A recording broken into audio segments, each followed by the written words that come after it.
Programang ito ay rated SPG. Striktong patnubay at gabay ng magulang ang kailangan. Maaaring may masiselang tema, lengguwahe, karahasan, sexual, horror o droga na hindi angkop sa mga bata.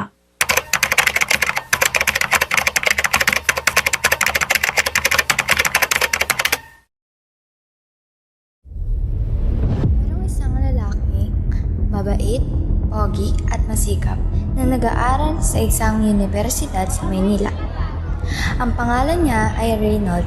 Nanggaling pa siya sa probinsya at pumuntang Maynila para makapag-aral. Wala siyang masyadong kaibigan at kakilala rito dahil kakalipat niya lang at isang araw,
Parang ngayon ka lang dito.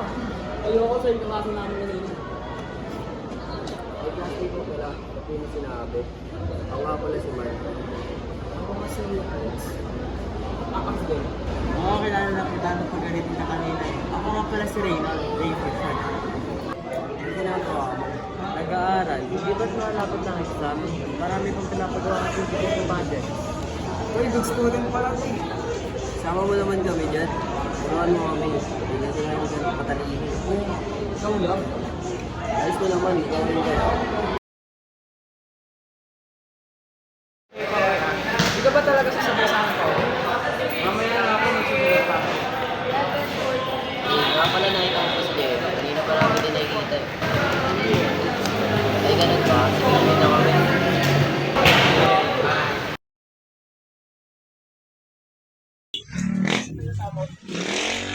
Ano po ba? Saan? Ito ba lang ba? Hindi ba? Sino bang magkapera? Ha! Sino bang hindi, no? Amo. Ano to? Ano to?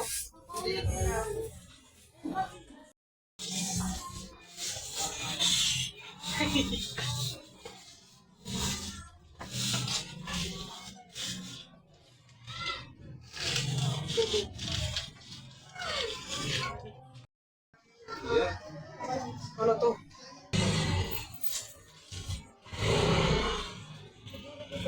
Ano yan?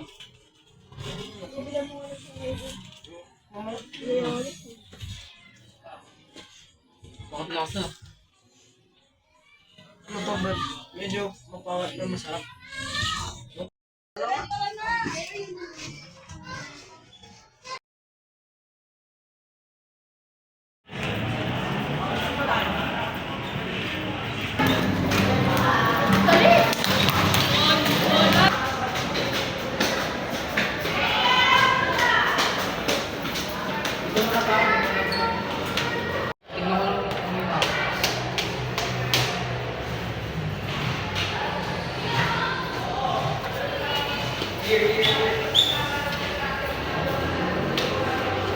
Tapos na.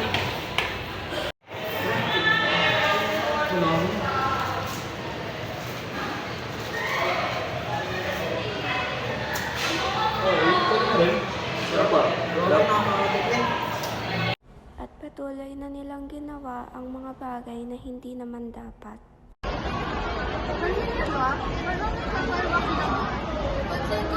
Ano kaya pinagagawa ng mga yun?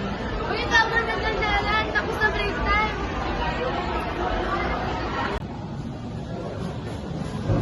Brett, sabihin naman natin kay kaya natin para Marado kayo dyan. Hindi ako nangyayari. Pinag-usap-usapan na nilang tatlo kung sasabihin nila kay Ray ang kanilang bisyo at napagdesisyonan nila na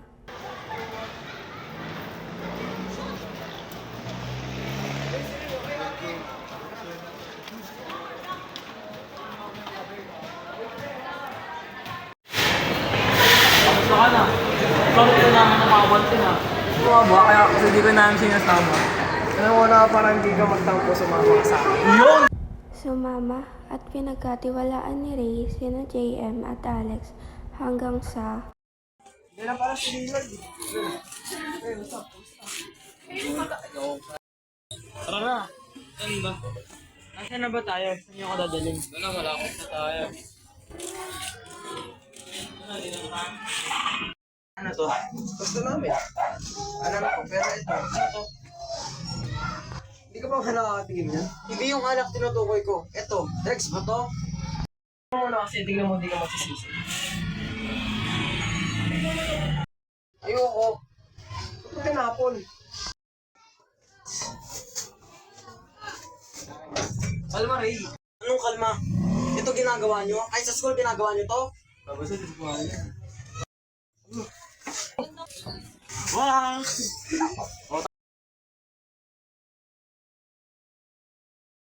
Ngayon ako una nagsimula mag-take ng drugs. Di ko inaasahan na hahanap-hanapin ko siya at ma-addict ako tulad ng mga nangyari sa mga kaibigan ko.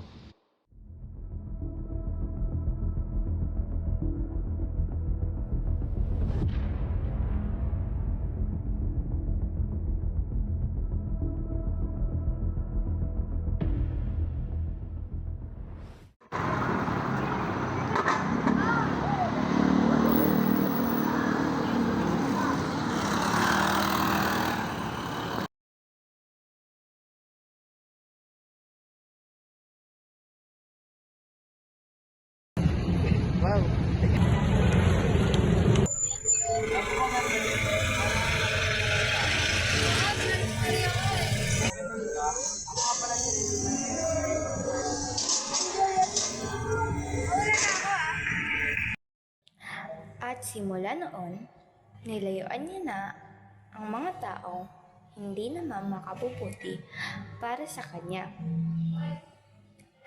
Iba na ang pinagkakaabalahan ni Ray.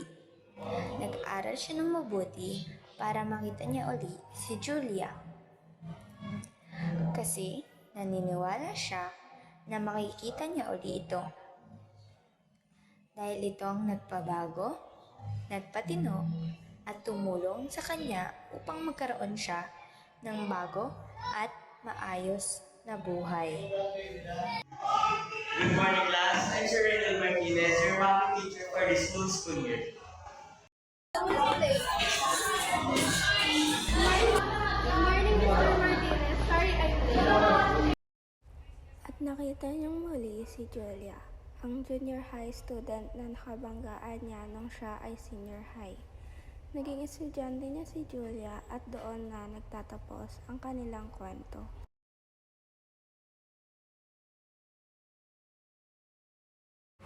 Many people have been devastated because of drugs. Curiosity isn't enough reason for you to risk a life. That's all drugs and alcohol do. They cut off your emotions in the end. Choose the natural high of chasing your dreams, not the temporary escape of drugs. There's not a drug on earth that can make life meaningful. If you can quit for a day, you can quit for a lifetime.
2, 3, go!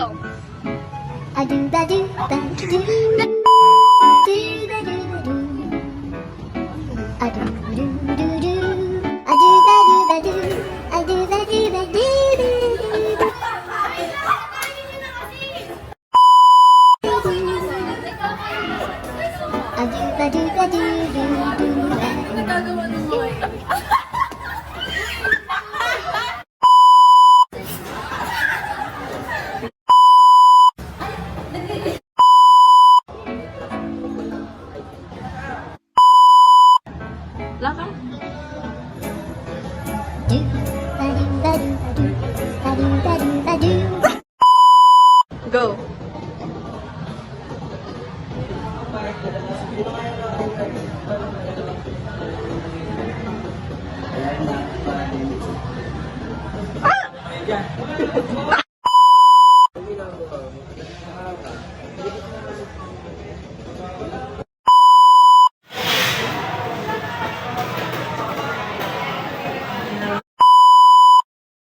Kakatok ka muna, syempre. Unang katok-katok ka. Go! Okay na yan. 1, 2, 3, go!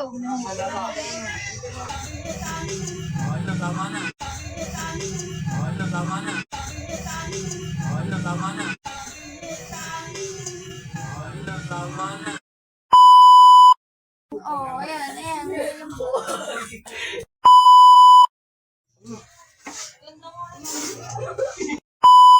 Three. Ano ba kasi problema mo? Go na, Bing! Halimutan ko. Go na, Bing! Halimutan ko. Go na, Bing! Halimutan ko. Go na, Bing! Halimutan ko. Go! 1, 2, 3. Kalma, Ray. Anong kalma?